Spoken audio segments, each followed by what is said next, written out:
ஒரு தலைவன் எப்படி இருக்கணும்னா வந்ததெல்லாம் பேசிடக்கூடாது. வந்ததெல்லாம் பேசுறவன் தலைவன் கிடையாது. வாயில வர்றதெல்லாம் பேசுறது. இன்னைக்கு விஜய் மாண்புமிகு முதலமைச்சர் விஜய் ஒரு வழிகாட்டியாக இருக்கணும். ஒரு தலைமுறையை இன்னைக்கு பால்படுத்திக் கொண்டிருக்கிறார். ஒரு முதலமைச்சர் இளைய தலைமுறையை பால்படுத்திக் கொண்டிருக்கிறார் என்றால் மிகையாக. ஒரு சட்டமன்ற வரலாறு, ஒரு முதலமைச்சருக்குரிய தகுதி இருக்கு. ஒரு நடிகராக இருக்கும்போது பேசுவது பேச்சு வேறு, பொது மேடையில் பேசுவது வேறு. ஆனால் சட்டமன்றத்தில் உரையாற்றுவது என்பது மிகவும் நாகரீகமாக. மூதறிஞர் ராஜாஜி இருந்த அந்த சேர், பெருந்தலைவர் காமராஜர் அமைந்த சேர், பக்தோஜலம், பேரறிஞர் பெருந்தை அண்ணா, டாக்டர் கலைஞர், புரட்சி தலைவர் எம்ஜிஆர், புரட்சி தலைவர் அம்மா, நம் புரட்சி தமிழர் எடப்பாடியார், ஸ்டாலின். இந்த வரலாறு எல்லாம் எடுத்துக் கொள்ளுங்கள். இந்த மாதிரி ஒரு பேச்சு யாராச்சும் பேசியிருக்காங்களா சட்டமன்றத்தில்? அந்த செய்ய காமிக்கிறது என்ன கிடையாது. சட்டமன்றமா சந்தக்கடா கேட்டாங்க. பதவி வரும்போது பணிவு வர வேண்டும், துணிவு வர வேண்டும். தோலா தலைவன் சொன்னதுட நீ தலைவன் உச்சரிக்க உனக்கு என்ன யோக்கியது இருக்கு? கடமை கண்ணியம் கட்டுப்பாடு என்று அண்ணா சொன்னார். மாற்றான் தோட்டத்துக்கு மல்லிகைக்கும் மனம் உண்டு என்று சொன்னார் அண்ணா. நீ என்ன அறவே கடுத்தனமா சட்டமன்றத்தில் என்ன பேசுற? நீ என்ன யோக்கியனா? பரம யோக்கியனா நீ விஜய்? நான் கேட்கிறேன், நீ விஜய் கை நீட்டி பேசுகிறேன். முதலமைச்சர் விஜய் அவர்களே, நீ சொல், நீ யோக்கியமானவன் சொல். சொல்ல முடியுமா? ஒரு படத்துக்கு எவ்வளவு வாங்கின? எவ்வளவு வெளியே சொல்லி இருக்கிறையா? நீ நடித்த புலி படத்துக்கு 15 கோடியை வாங்கிட்டு குறைந்த கணக்கு காமிச்சு அதை கண்டுபிடித்து 1.5 கோடி கட்டியவன் நீ.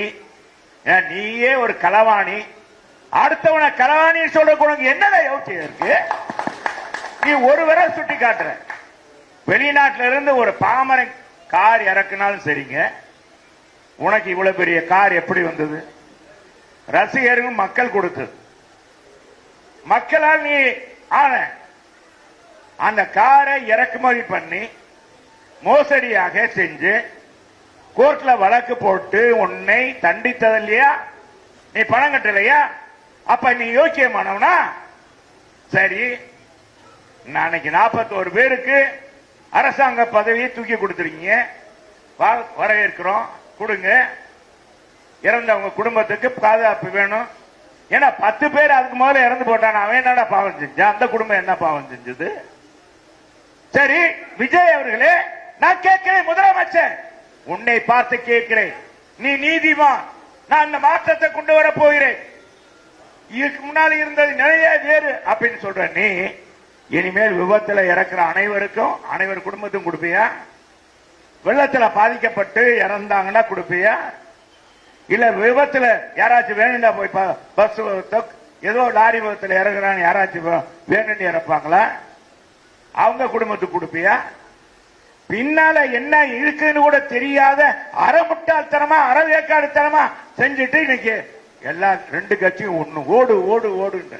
நீ தான் முதல்ல ஓடணும், நீ தான் ஓடணும், அரசியலை விட்டே ஓடணும். ஓடுற காலம் வரும் விஜய், ஓடுற காலம் வரும். அன்னைக்கு அதிமுக இருக்கும், இங்க இருந்து சில பேர் போயிருப்பான், போனவரை பற்றி கவலையே இல்லை, இந்த இயக்கத்துக்கு பாடுபட்டிருப்பான். நான் அவருக்கெல்லாம் நேர் எடுக்க விரும்பல, அவர்களுக்கு நேர் எடுக்க விரும்பல.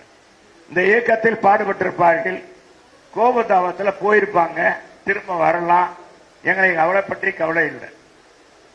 ஆனா சரி வர்றவங்களா சேர்த்துக்கிட்டீங்க, நீ என்ன யோக்கிய? வர்றவனா யோக்கியனா? அதுமே வழக்கு இல்லையா? இது நாங்க எங்க பல்ல குத்திய நாங்க மோந்து பார்க்க விரும்பல. அரசியல் ஒரு நாகரீகம்.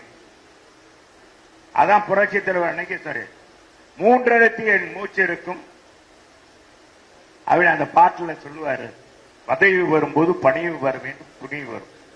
மரியாதை கொடுக்கணும், அடுத்தவங்களை மதிக்க தக்கணும். அண்ணா அவர்கள் இருந்த அவை அது. இன்னைக்கு இருக்காரு நம்ம சபாநாயகர், அவர் இந்த இயக்கத்தில் இருந்து அரும்பாடுபட்டவர் தான். இன்னைக்கு சபாநாயகரா இருக்காரு. நீ எல்லாரையுமே கேவலமா பேசுறிய. அங்க போனவன் எல்லாருக்கும் என்ன அசிங்கம் இல்லையா? அத்தனையும் கேட்டுக்கிட்டு இருக்கான். அங்க என்ன கிடைக்க? இப்பவே கமிஷன் வாங்க ஆரம்பிச்சுட்டான்றாங்க, கோட்டையிலே வாங்க ஆரம்பிச்சுட்டான்றாங்க. நீ இது எப்படி வரத்தான் போகுது? எவ்வளவு நாளைக்கு தான் நீ இது மறைச்சு வைக்க முடியும்? அன்னைக்கு தெரியும், வெட்ட வெளிச்சமாகும்.